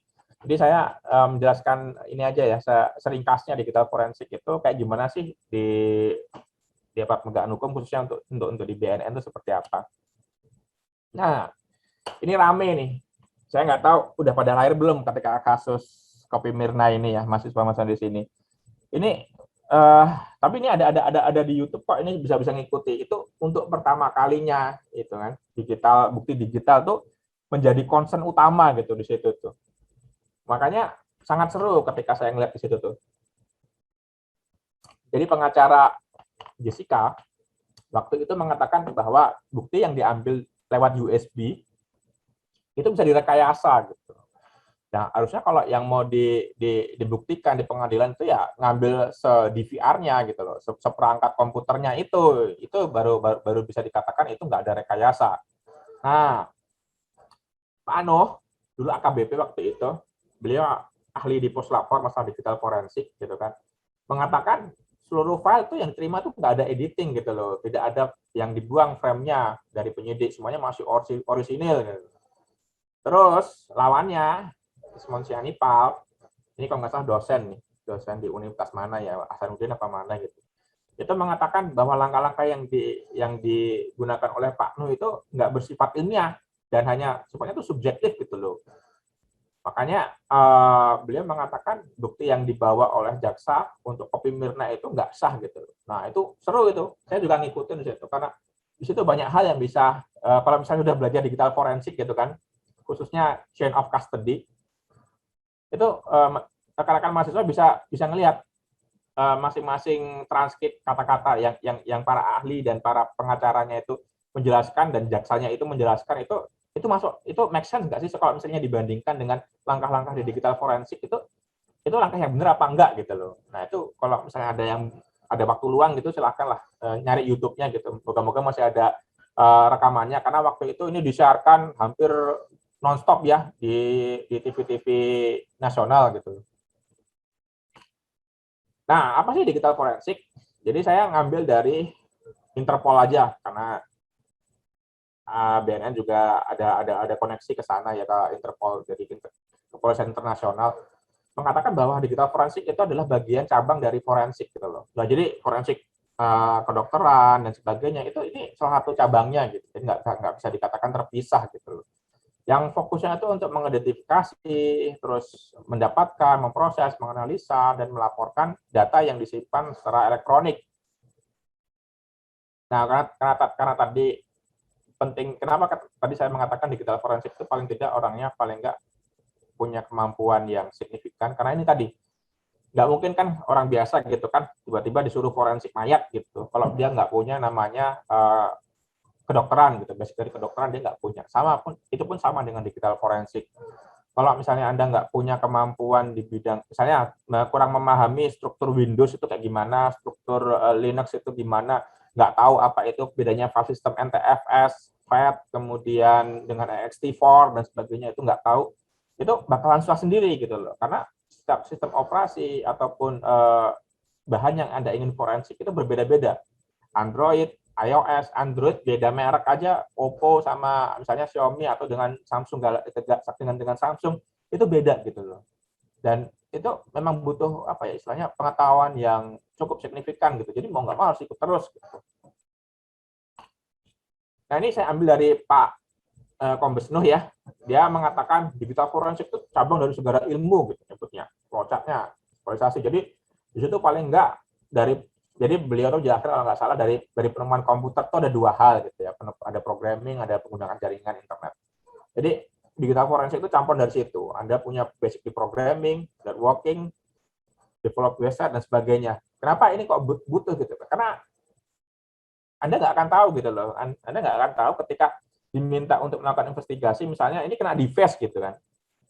Yang dipertanyakan oleh penyidik itu pasti ini siapa pelakunya gitu kan, dari bukti-bukti yang sudah Anda kumpulkan. Nah, kalau nggak punya pengalaman, misalnya Anda nggak ngerti Node.js atau React atau dan sebagainya gitu, Anda ingin mulai dari mana gitu untuk melakukan forensiknya gitu, oke? Terus Anda nggak pernah istilahnya setup jaringan, misalnya membangun web server dan sebagainya, itu pasti akan kesulitan mencari lognya itu di mana sih gitu loh. Nggak pernah pegang Linux, nggak pernah install Windows Server, itu akan kesulitan. Saya yakin akan kesulitan karena untuk mencari log-lognya, bukti-bukti digitalnya itu akan sulit gitu loh kalau misalnya nggak punya basicnya di sini. Terus tugasnya di aparat penegak hukum itu gimana ya? Nah, ada 3 sih kalau misalnya dibagi. Yang pertama, first responder itu adalah pihak yang menemukan evidence pertama kali. Kemudian yang kedua adalah investigatornya atau penyidik. Dan yang terakhir adalah crime scene technician, yaitu orang yang istilahnya mengumpulkan, mengkolek, kemudian menganalisa dan mempresentasikannya ke penyidik gitu. Nah ini saya ada di level bukan saya, rekan saya itu ada di yang bawah, Crimson Technician, yang kebanyakan memang nah ini sangat sedikit ya jumlahnya. Jadi sampai kejaksaan mencari ratusan orang untuk dididik jadi digital forensik analis itu, ya itulah itu realitanya, karena apa ya? Karena sekarang adopsi digital itu sangat banyak, tetapi apa namanya, barang bukti digital itu belum banyak orang yang mampu istilahnya mengolahnya ya. Makanya di Puslapor itu sering sekali kalau nggak salah manggil Buniken kalau nggak salah sebagai saksi ahli, kalau saya nggak salah ingat ya, atau membantu mereka dalam digital forensik. Karena saking jarangnya kemampuan itu di Indonesia. Kemudian klasifikasinya sangat banyak ya. Klasifikasinya itu di sini ada 6 komputer, dan ini masih bisa berkembang lagi ya. Kalau nggak salah di sini saya kurang satu, yaitu drone forensik. Nah, nggak pernah kebayangkan namanya drone itu harus di forensik gitu kan. Kenapa kok drone itu jadi sekarang jadi barang bukti digital gitu. Di drone itu kan pasti ada kamera ya kan. Dan seringkali kalau di Amerika atau di negara Eropa itu ada aturan tertentu, misalnya Anda nggak boleh menerbangkan drone tuh di sektor-sektor privasi gitu, nggak sampai melanggar privasi orang gitu kan. Kalau di Indonesia kan nggak ada kan, orang nerbangin drone semau-maunya aja untuk bikin konten dan sebagainya. Nah, tapi kalau di luar negeri itu sangat strict sekali gitu loh. Misalnya pasti ada yang ditanyakan, Anda menerbangkan drone itu buat apa? Nah, ini belum masuk di situ. Saya sendiri pun nggak ngerti, kalau misalnya disuruh forensik drone pun saya juga bingung gitu. Gimana caranya? Karena untuk ngerti masalah drone kan berarti kan saya harus ngerti drone itu di buildingnya seperti apa. Belum lagi nanti IoT forensik. Nah, itu tambah pusing lagi itu. Itu saya sendiri masih untungnya belum dapat case seperti itu ya. Kalau case di sini sih kebanyakan lebih ke arah mobile forensik ya. Jadi handset tersangka yang berhasil diakuisisi, kemudian diambil data-datanya. Komputer forensik ini masih jarang ya di narkotika ya. Rata-rata memang komunikasi tersangka itu ada di mobil forensik. Nah, kalau yang tadi Jessica itu adanya di mana? Di video forensik. Nah, yang untuk cyber forensik ini lebih kompleks lagi. Jadi di situ ada sosial media, kemudian jaringan komputer dan sebagainya, itu ada di situ. Dan itu kemampuan yang harus dimiliki seorang triager gitu loh. Itu memang harus benar-benar kompleks gitu loh. Apakah pendidikan formal cukup? Saya bilang sih enggak ya, pengalaman itu berbicara soalnya. Nah, ini prinsip dari digital forensik. Jadi digital forensik itu ada namanya prinsip pertukaran lokal gitu ya. Jadi di ini dia prinsipnya mendalilkan ketika ada dua objek ya yang bertemu gitu, itu pasti meninggalkan jejak gitu. Nggak mungkin nggak ada jejaknya. Sebagai contoh misalnya kalau Bapak Ibu terus rekan-rekan mahasiswa masuk ke rumah yang ada karpetnya, pasti kotoran dari sepatunya itu tertinggal pasti di karpet. Dan di karpetnya itu pasti ada sisa-sisa dari sepatu Anda gitu loh. Nah, itu pun berlaku di digital forensik gitu loh. Jadi nggak ada namanya full anonymity, itu nggak ada full anonymity. Yang ada sih pseudo anonim ya, pseudo anonim. Dan untuk mencari buktinya inilah yang susah. Buktinya itu ada, tetapi susah untuk dicari. Kemudian ini basic principle dari digital forensik, saya ambil dari ACPO. Ini saya juga ambil dari bukunya Pak Nuh. Sebenarnya bukunya Pak Nuh tuh saya katakan sebagai field guide-nya alat penegak hukum di Indonesia ya. Karena cukup baik beliau membuat bukunya itu. Kalau misalnya saya kurang tahu apakah bukunya ini masih tersedia di internet apa enggak ya, tapi coba aja nanti di searching ya, Digital Forensic Practical Guideline for Computer Investigation, itu ada nggak e-booknya atau misalnya PDF-nya. Ada 4 ya yang diminta aparat penegak hukum itu ketika melakukan digital forensik. Yang pertama, kita nggak boleh merubah isinya. Nah ini menjadi kesulitannya. Kenapa? Karena handset sekarang, misalnya handphone, terutama iPhone ya, itu security-nya itu sangat-sangat baik. Kalau nggak di jailbreak, datanya itu susah untuk diambil, gitu kan. Jadi kita mau nggak mau harus ngomong ke pengadilan. Jadi benar-benar ke pengadilan bahwa Pak, ini handphonenya ini harus di jailbreak. Kalau kita melakukan jailbreak itu artinya kita merubah ataupun meninggalkan trace yang penyidik di dalam handphone itu. Jadi integritasnya itu bisa dipertanyakan oleh pengacara dan sebagainya. Lu Anda sudah mengutak-atik handset itu kok mau dijadikan barang bukti, itu nggak bisa gitu. Dan seperti tadi, jadi pengacara yang di Jessica itu mengatakan nggak layak data video dari CCTV itu diambil lewat USB loh. Siapa yang menjamin bahwa di dalam USB itu nggak akan dirubah dan sebagainya, integritas dan sebagainya. Nah itu perlu istilahnya pembicaraan terlebih di pengadilan gitu loh. Jadi intinya seorang aparat penegak hukum itu nggak boleh mengubah-ubah barang bukti yang diambil dari tersangka.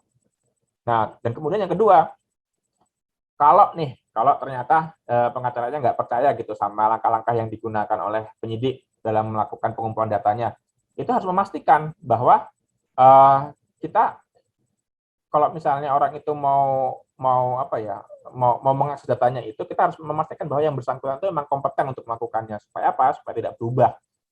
Kemudian yang ketiga itu setiap langkah-langkah yang dilakukan oleh penyidik itu harus ada rekamannya. Yang ngambil siapa, diserahkan oleh siapa, jam berapa, di mana, dan sebagainya.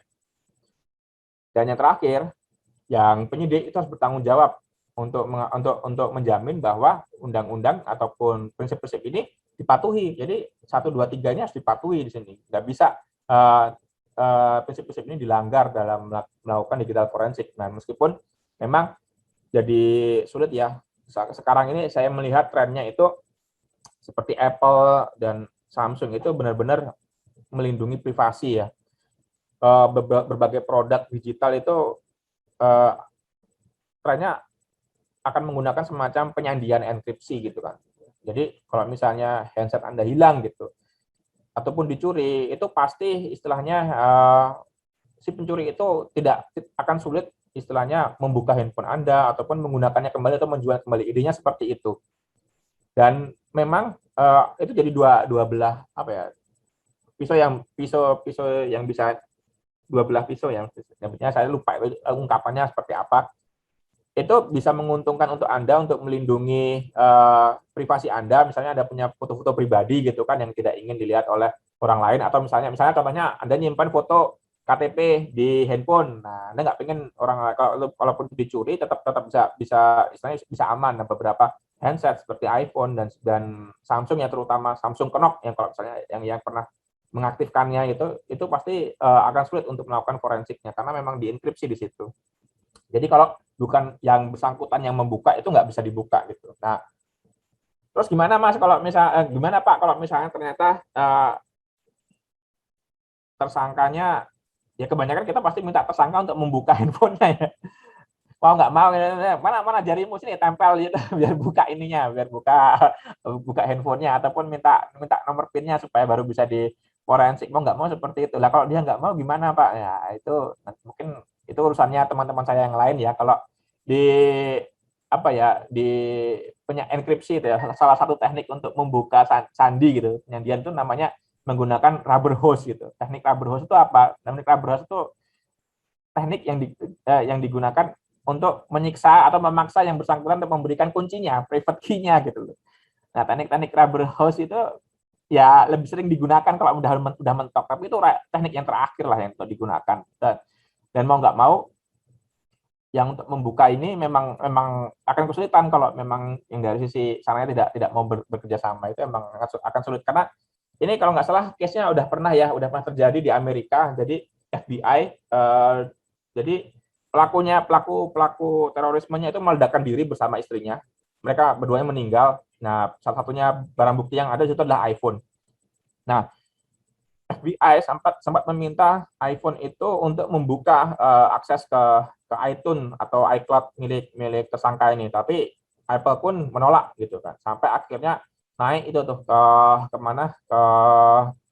Mahkamah Agungnya Amerika Serikat ingin supaya setiap perangkat digital itu punya backdoor-nya untuk aparat penegak hukum. Nah, tapi itu ditolak gitu kan, karena kita tahu sendiri ya, US itu untuk masalah privasi dia concern banget, akhirnya nggak bisa gitu lah. Ya kecuali produk-produk Tiongkok itu kan, kalau Anda menggunakan Xiaomi dan sebagainya ya itu biasanya sudah ada ininya ya memang ada undang-undangnya, mereka mewajibkan produsen-produsen sana itu untuk memberikan akses ke aparat penegak hukumnya untuk mengakses perangkat tersebut gitu. Tapi saya nggak ngerti ya juridiksinya apakah hanya di Tiongkok aja ataukah sampai ke Indonesia, saya kurang tahu itu. Tapi intinya setiap negara itu punya aturan sendiri-sendiri. Nah, akhirnya seperti apa FBI ini? Akhirnya FBI meminta suatu perusahaan ya di Israel namanya Celebrite, itu dia melakukan jailbreak. Jadi itu zero day exploit jadinya. Zero day exploit yang sama sekali Apple tuh nggak tahu gitu.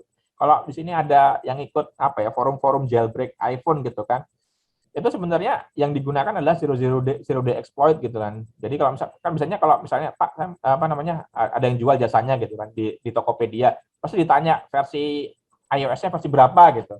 Kalau versi 15.0.1, wah nggak bisa Pak, itu udah susah untuk di jailbreak. Nah, tapi suatu ketika pasti ada aja tuh nanti exploit-nya yang ada, terus bisa di jailbreak.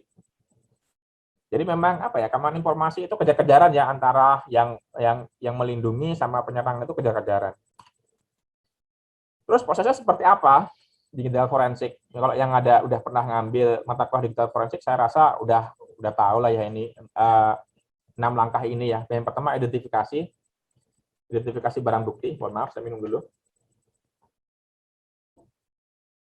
Jadi jadi ketika Anda masuk di sebuah ruangan gitu ya, di kos-kosan atau apa, di situ ada banyak bukti digital, banyak bukti digital seperti handphone, laptop ataupun PC. Nah, di situ Anda sebagai seorang digital forensik, yang pertama tadi first responder itu harus tahu kira-kira barang bukti mana aja nih yang harus saya simpan atau preserve itu yang mana aja. Kenapa? Kalau di luar negeri, kalau misalnya ternyata Anda salah ngambil barang bukti gitu loh misalnya, dan ternyata barang bukti ini tidak berkaitan dengan kasus yang Anda tangani, nah itu bisa masalah, bisa kena istilahnya kalau di sini sebutnya pra peradilan gitu loh, karena barang bukti itu tidak berhubungan dengan kasus yang sedang dipermasalahkan di pengadilan. Jadi benar-benar harus berhati-hati identification kalau di luar negeri. Nah, kemudian setelah tahu barang buktinya itu udah diidentifikasi, disimpan. Disimpannya pun biasanya menggunakan plastik khusus ya.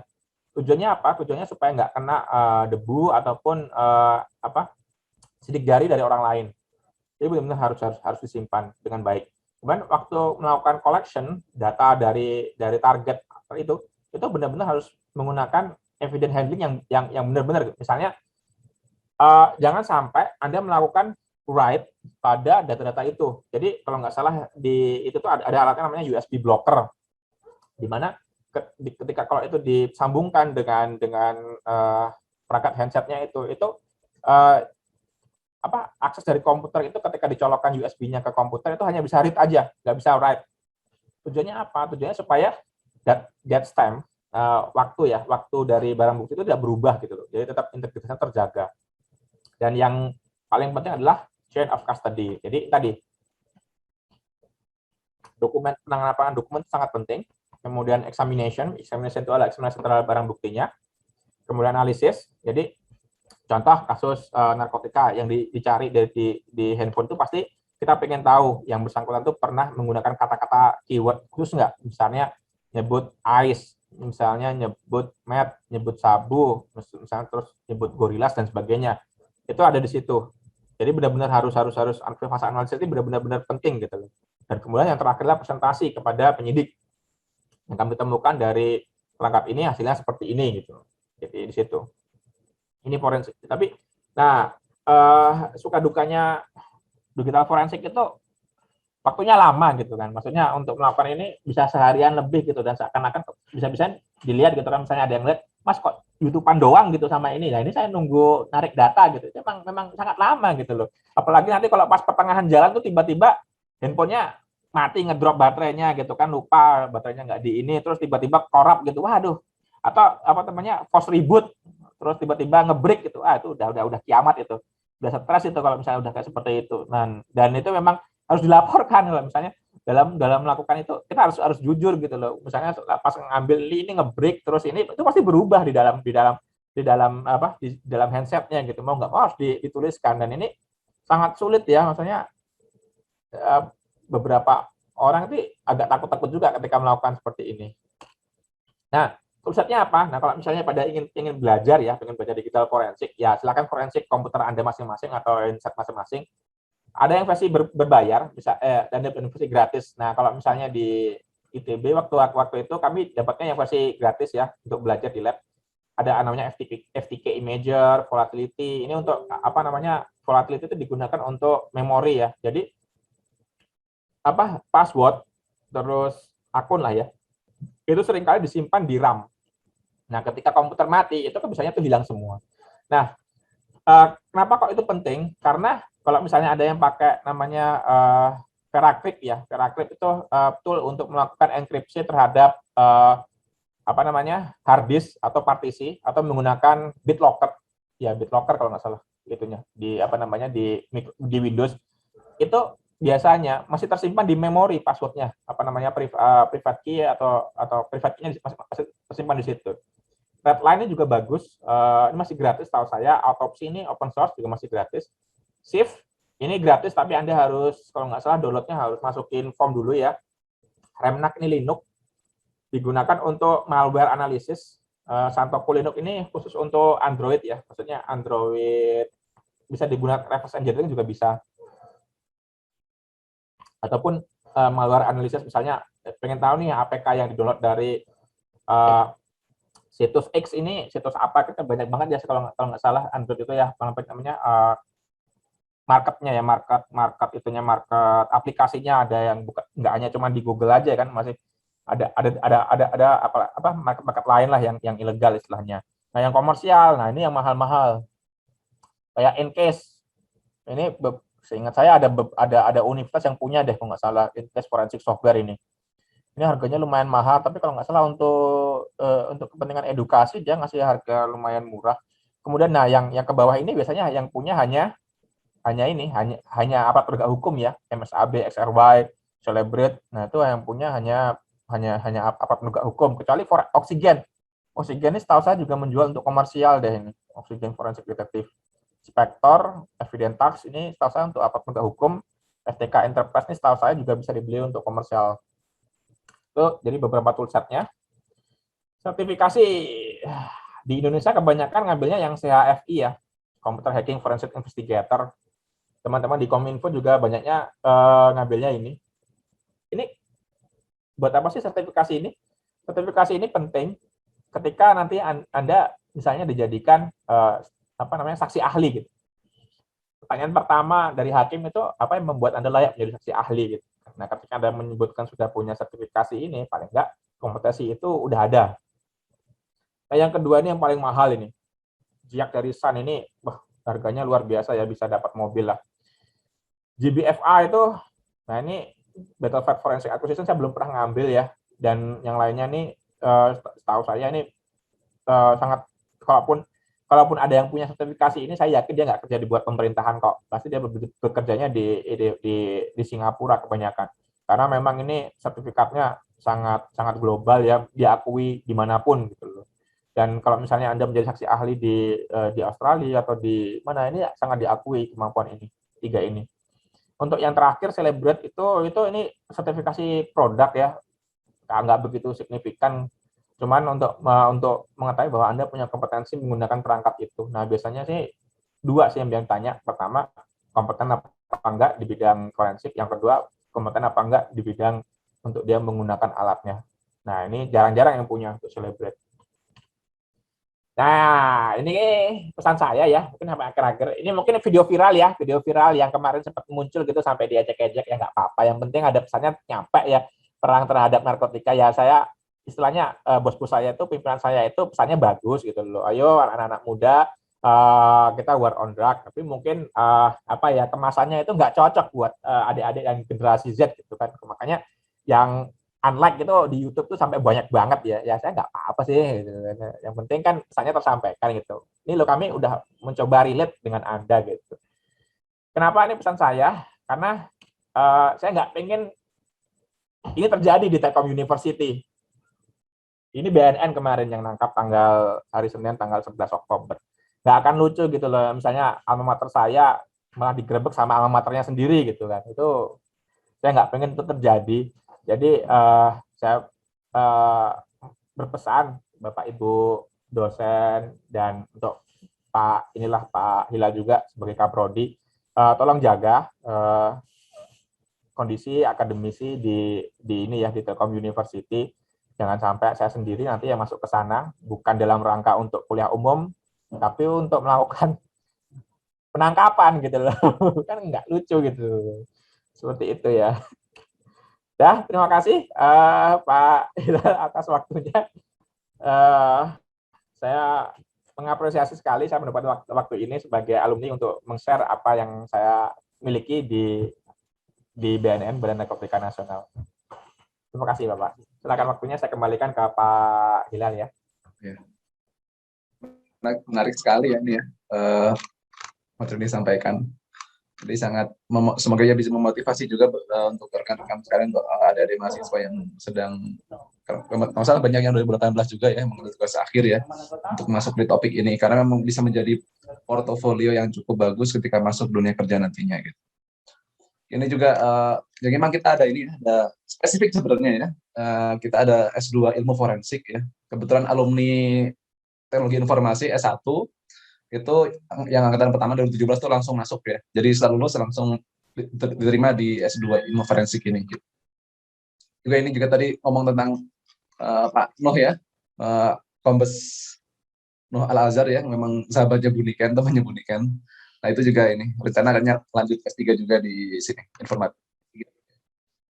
Saya mau ikut tahun ini, tapi semester ini, tapi ya sedang apa, ya sudah tutup, jadi rencananya ikut semester depannya. Gitu. Nah, kalau Pak Surya mau lanjut lagi ya. Udah pusing di ITB. Oh di ITB itu Pak, ya tahu sendiri Pak. Gimana? Ya, kali belum tahu. Oke, seperti itu. Ya, makasih. Dari rekan-rekan mungkin ada pertanyaan ini. Dari adik-adik mahasiswa. Ya. Jadi kuliah umumnya nih ada 2 tugas. Tugas yang pertama itu bikin pertanyaan. Nah, semester itu minggu kemarin. Nah, minggu selanjutnya ini saya ingin mereka menjawab dari pertanyaan yang mereka buat gitu. Nah itu, itu ada langsung ada pertanyaannya dari dari Pak Arif. Cukup panjang pertanyaannya. Pak Arif yang mana ya? Pak Fasma Arif bukan? Ya Pak Arif. Oh ini dosen saya Pak juga Suryo. nih. Waduh, Bapak nih kita saya Pak ya, jangan gitu dong Pak. Oh, bagus Pak Suryo, keren, sip lah. Ya, oke. Pertanyaan pertama ya Pak ya, saya coba jawab. Memang benar Pak, rata-rata gimana ya, penegakan hukum itu ada sisi ilegalnya juga, ada drug operation juga. Mau nggak mau pasti kita melakukan intrusi ke handset tersebut, dan memang secara undang-undang ya, hukum itu memang nggak diperkenankan gitu. Tetapi kalau misalnya kita tidak melakukan hal-hal seperti itu, kita tidak dapat informasi-informasi penting. Misalnya, jadi sebenarnya ada namanya undercover buy ya. Jadi kita masuk di sebuah forum dan sebagainya, lama di situ gitu kan, berkenalan dengan lain, terus menjual beli narkoba dan sebagainya. Itu mau nggak mau harus dilakukan. Memang red team ini tugasnya apa ya? Lebih antara legal sama ilegal itu hampir nggak bisa dilihat gitu loh. Jadi batas-batasnya itu nggak nampak, emang gray area gitu. Dan kalau misalnya nanti ada yang rekan-rekan atau di sini menjadi red team operator, itu pasti di sakunya atau di dompetnya itu pasti bawa semacam surat perintah gitu. Tujuannya apa? Tujuannya kalau ketangkep betulan sama kepolisian atau sama kepolisian sedang melakukan penetrasi di suatu korporasi, itu dia bisa menunjukkan, ini loh Pak, saya melakukan ini atas perintah dari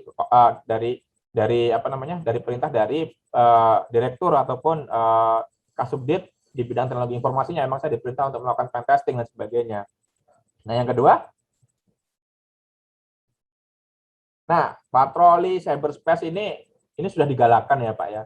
Cuman karena jumlahnya dikit, kita sumber daya manusianya kita kan nggak pengen kalau jadi semacam Big Brother gitu loh. Ada yang pernah baca novel, saya lupa itu, yang surveillance masif itu masih belum diperkenankan di Indonesia. Kalau di Tiongkok benar udah ada, dan untuk patroli itu sudah dilakukan, dan memang kesulitannya adalah kita terbatas dalam sumber daya manusia. Kemudian netizen itu di Indonesia tuh pinter-pinter, ya saya akuin pinter-pinter. Ada aja caranya dia ngelabuin ininya. Jadi misalnya dia jual beli di Tokopedia gitu kan, pakai kode apa gitu nama barangnya. Yang ditampilkan itu bukan narkobanya ya bisa jadi foto apa gitu yang nggak berkaitan dengan situ, tapi yang jual beli itu udah tahu gitu. Jadi misalnya dia ngasih tahu gitu ya di Telegram gitu, lu kalau misalnya mau beli ini ke Tokopedia ini ya, link ini gitu, dia klik beli di situ gitu. Ke Tokopedia ngeliat ya ini wajar-wajar aja, barangnya biasa-biasa aja, nggak ada yang ini, tapi ternyata yang dijual beli adalah itu gitu. Ataupun menggunakan WeChat dan sebagainya. Nah kalau berbasis kamera atau sensor itu Pak Dodi dulu sempat ya ngobrol sama saya, bisa nggak sih pendeteksi brand itu untuk deteksi bahwa yang bersangkutan itu menggunakan apa enggak. Nah itu yang mau jadi istilahnya berkenan untuk apa ya, berkenan untuk menjadi uji cobanya itu tuh nggak ada ya Pak gitu. Jadi kalau misalnya itu kan yang bersangkutan harus dalam kondisi fly ya gitu ya, baru dipasangkan apa namanya sensor kayak gitu. Nah untuk saat ini sensor itu sebenarnya dibutuhkan ya. Jadi kalau sekarang kan sensor itu cuman dari urin ya, sensornya itu dari urin, kemudian dari darah dan dari rambut. Nah, untuk yang kepengennya sih itu ada semacam sensor yang cuma tinggal diletakkan, misalnya kita lagi ada razia di diskotik gitu. Itu langsung tahu gitu. Oh, ini orang sedang fly dan sebagainya gitu. Nah, itu memang ada opportunity untuk apa namanya, untuk riset di situ. Cuman yang saya bingungkan itu gimana membuat para pengguna itu mau bekerja sama gitu kan. Kan pasti ada yang nanya gitu loh, ini saya ngapain dipasang kayak gini-gini sensor banyak banget di badan gitu. Tapi kan dia nggak dapat apa-apa. Nah, itu yang susah gitu loh, Pak. Jadi langkah-langkah ini sebenarnya sudah dicoba Pak, dilakukan di institusi kami. Ya banyak halangan ya, terutama dalam sumber daya manusia dan juga teknologinya Pak. Jadi saat ini berbagai instansi itu masih bergantungan Pak dengan alat-alat yang dibuat dari luar negeri gitu kan. Saya sempat juga berkata gitu, kenapa kita nggak buat alat forensik sendiri sih gitu yang diakui secara nasional.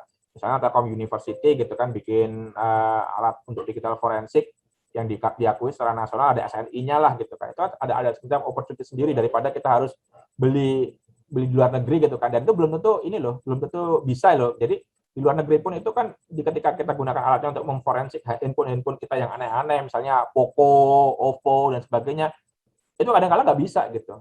Nah, di situ ada opportunity di situ gitu loh. Karena chipset Tiongkok ya, yang dia jual di tiap negara itu beda-beda gitu loh. Jadi opportunity di situ ada dan banyak gitu. Nah, karena saya juga agak belum mengerti bagaimana membuka keran kerjasama dalam bentuk riset sebenarnya. Dan setahu saya yang namanya riset itu juga butuh dana kan. Nah, di BNN sendiri belum nampak dana R&D, research and development itu belum terlihat gitu loh. Jadi mungkin benar Bu Ikan itu bisa lah nanti riset bareng dengan Puslapor untuk membuat produknya, misalnya digital forensik buatan dari Telkom University ataupun sensor pendeteksi narkoba yang lebih baik dan lebih cepat. Itu aja sih Pak opportunity yang bisa saya share Pak. Kalau pulang puas Pak. Wah, terima kasih Pak Suryo. Nanti bisa disambung lagi. Jadi teman-teman mahasiswa banyak bertanya, silakan. Ya. Mahasiswa, ada yang mau ini tanyakan? Kalau tanya Pak beli narkoba di mana, nggak, jangan saya ya. Yang sering itu ya yang jamur tadi. Oh gitu ya. Lu teman-teman banyak cerita itu biasanya. Kita tahu dapat dari mana. Itu bisa nemu sendiri Pak ya sebenarnya. Ternak sendiri pun bisa ya. Bisa. Nah itu dari Emang belum kebayang ya super itu kayak gimana ya. Saat ini Indonesia merupakan negara pasar narkoba terbesar di Asia. Iya benar Pak ya? Pernyataan ini. Ya, konsumen kita banyak di sini. Peredaran narkoba di Indonesia paling banyak adalah peredaran narkotika lintas jaringan internasional, sudah banyak dan seterusnya. Ya, saya baca. Sudah banyak kasus narkoba dari lintas jaringan internasional yang telah diungkap. Seperti contoh kasus yang masih hangat yaitu kasus artis penyanyi Anji yang terjerat narkoba. Anji mendapatkan narkoba tersebut dari asal Amerika dari situs website Mega Marijuana. Oh, berarti ganja ini ya berarti ya. Betul. Namun tetap saja masih banyak sekali pelaku ataupun kelompok dari jaring internasional yang berhasil mendapatkan narkoba tersebut. Dan seterusnya, saya ingin bertanya, satu, penanganan apa saja yang cara apa saja yang telah dilakukan untuk menangani peredaran narkotika, khususnya jaringan internasional di Indonesia dari sisi cybersecurity maupun forensik. Kedua, tantangan apa saja yang dihadapi dalam menangani peredaran narkotika di Indonesia dan di forensik. Ya. Ini Ya, ini pertanyaannya bagus ya. Ya. Nomor satu itu sulit ya Mas ya, Mas Muhammad Aska ya. Karena situsnya itu berada di Amerika, kita nggak punya wewenang untuk melakukan forensik ataupun melakukan cybersecurity ke arah sana. Kalaupun mau, itu pasti kita melakukan intrusi. Dan itu karena itu yurisdiksinya Amerika, kalau misalnya ketahuan, nah itu bisa secara diplomatik pun juga bisa tidak enak juga gitu kan. Nah, kebanyakan penanganan dilakukan oleh pemerintah itu memang lucu ya. Yang paling gampang apa? Ngeblok, dah itu aja. Ngeblok akses. Cuman tadi saya bilang netizen Indonesia itu nggak begitu bodoh gitu loh. Dia bisa bypass gitu loh. Jadi sangat kreatif gitu. Kalau misalnya apa yang kami bisa lakukan saat ini hanya bisa melakukan blok aja gitu loh. Karena barang buktinya itu di luar negeri semua, dan yang bikin web itu pun juga sangat aware dengan privasi, dan itu benar-benar sulit gitu loh. Kalau cyber forensik dan sebagainya itu yang bisa kita forensik itu yang bersangkutan, si anjinya gitu kan. Oh, dia dapat dari mana, tahu oh gini akunnya ini, terus yang di dalamnya ya di dalam handsetnya itu apa. Hanya itu aja, sebatas itu saja. Kemudian yang kedua, ya tadi tantangannya adalah karena kejahatan narkotika ini lintas benua, lintas negara. Kita nggak bisa berdiri sendiri gitu kan. Ketika misalnya, bagi contoh, kalau misalnya ada yang tiba-tiba bikin semacam jual beli narkoba di dalam negeri menggunakan dark web gitu, dan pembelinya itu dari luar negeri gitu kan, itu pun akan sama gitu. Mereka pasti akan bekerjasama melalui Interpol terlebih dahulu, dan kemudian bekerjasama dengan Polri untuk melakukan istilahnya pengungkapannya gitu. Dan itu memang mau nggak mau harus kerjasama. Jadi kita nggak bisa sendirian gitu. Kalau misalnya dibilang kok lama banget sih pemerintah nangani hal seperti ini, jawabannya iya. Makanya tadi saya bilang kan, attacker sama defender itu lebih cepat attacker dulu. Jadi yang namanya third actor atau aktor ancaman tuh dia enak. Kenapa? Karena nggak ada rule, nggak ada aturan yang istilahnya merestrict dia untuk melakukan serangan ataupun jual beli barang ilegal tersebut. Nah, kalau kami itu pasti ada, kan nggak mungkin kalau misalnya ada jual beli tadi, kayak misalnya tuh di Bukalapak dia jual barang seperti itu. Terus kami ini istilahnya sita server Bukalapaknya gitu kan. Ya pasti kan pasti orang-orang Bukalapak kan akan istilahnya menjerit, ya nggak bisa Pak gitu. Ini bisnis saya kok misalnya kok Anda sita servernya. Nah, yang paling cilaka lagi kalau ternyata server dari Bukalapak itu pakai cloud. Misalnya di cloud, di AWS dan sebagainya. Dan mau gimana lagi? Apa yang mau bisa disita gitu kan? Nggak bisa. Jadi teknologi cloud, Docker, kontainer dan sebagainya ini benar-benar jadi ancaman juga gitu loh. Jadi saat ini kan sudah nggak tren ya, startup itu kebanyakan dia nggak hosting webnya itu di dalam negeri ya. Kebanyakan mereka menggunakan AWS, menggunakan Google Cloud dan sebagainya, Google Cloud Computer dan sebagainya. Dan saya yakin di di Telkom University pun juga sudah mulai ya menggunakan semacam layanan Amazon dan sebagainya, misalnya untuk riset, khususnya untuk AI ya, atau artificial intelligence itu kalau nggak salah ada Google Cloud Computing ya. Nah, itu bisa dipakai di situ, dan saya lihat udah banyak yang pakai dosen-dosen istilahnya layanan dari berbasis cloud tersebut. Nah, itu memang susah Mas. Kalau tantangan apa aja, banyak tantangannya. SDM kita kurang, dana kita kurang, kemudian dari segi aturan kita juga belum ada, dan sebagainya. Jadi memang ini sulit gitu loh. Tantangannya banyak, tetapi itu lebih ke arah policy maker. Tantangannya itu bukan bersifat teknikal ya. Kalau misalnya tiba-tiba ada perjanjian gitu antara Indonesia sama Amerika, kita boleh.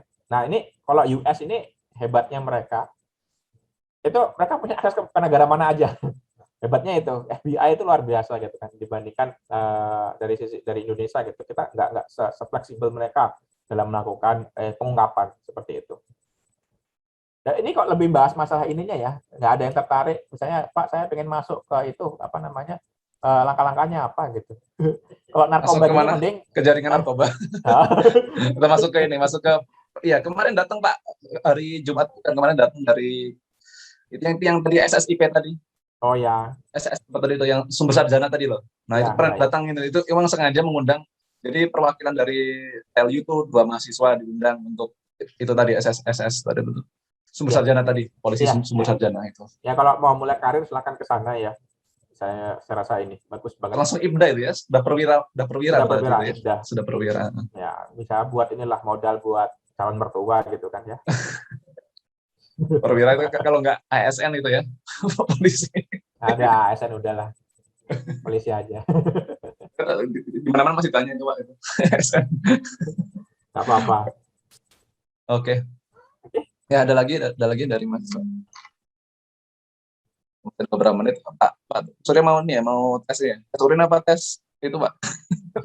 Urin. Kalau misalnya udah masuk itu pasti sering ya nanti tes urin ya, karena jangan sampai yang apa ya, penegak hukumnya sendiri juga kena narkoba yang seperti itu.